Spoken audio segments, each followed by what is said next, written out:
hold in my hand. If you ask me what my book is, it's the Holy Quran, the Holy Quran.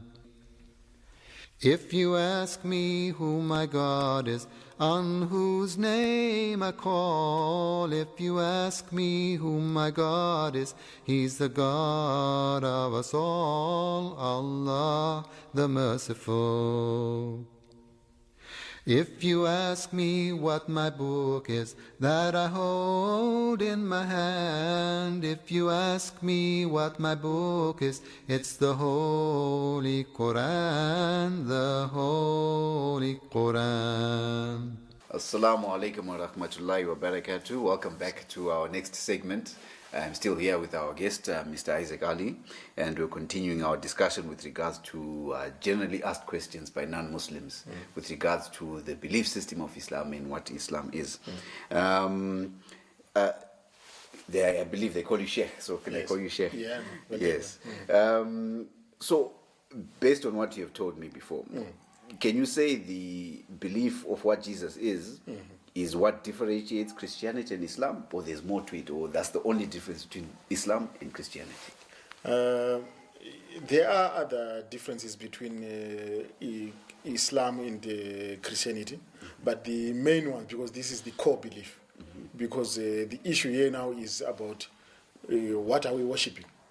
All right, and the issue here is about who are we worshipping. So there is a difference already there. Then there are now other minor differences that you'll find between Islam and Christianity. All right, so amongst them you'll find there's the issue of Muhammad, for example, because in Islam we also regard Muhammad the same way we regard Jesus, that we don't worship Muhammad, right? But we follow whatever he was sent with. So we follow his guidance, we follow the book that he was sent with, and we follow it. And now the difference is the Christians themselves now, they don't regard Muhammad as anything. So then that is a difference now, because for you to complete your faith in Islam, there is what we call the kalima, right? In this kalima, or in this testimony of faith, we say there's none worthy of worship besides Allah, and that Muhammad is his final messenger. So you can believe in Allah, but now if you don't believe in Muhammad as the final messenger, then there is a problem. Okay. So then it makes a difference between now Islam and Christianity. Yeah. Okay, I would like to hop on this point here, especially when you say final messenger. Yes. So which means Muslims don't believe that Muhammad is the only messenger? No. It means there are other messengers. No, if you find, anywhere you go, if you find someone who claims that Muhammad is the only messenger, then that person is not a Muslim.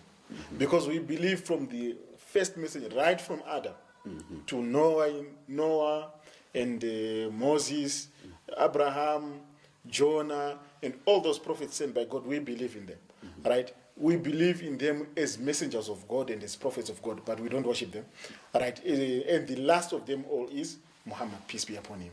So even in Islam itself, we find it is a prerequisite that whenever you want to mention in the name of any prophet, just like Moses, you say peace be upon him. You mention Jesus, you say peace be upon him. You mention Abraham, you say peace be upon him. Right? So this is how we revere them. There's these mighty messengers of God. Yes. Okay, that's a good explanation. So now, since we're dwelling on the differences between Islam and Christianity, but we'd like to get into what is known to be what Muslims eat, which is halal, right? What does the term mean, and what is halal food? Right. Halal itself, it just means that which is permissible. Right. So as far as food is concerned, we are talking of the food that a Muslim is allowed to eat, or the food that a Muslim is permitted to eat. So halal, it's something that a Muslim must eat that is pure, number one. It's something that God approves that a Muslim has to eat. So then you'll find for example, because this only mainly comes as far as meat is concerned.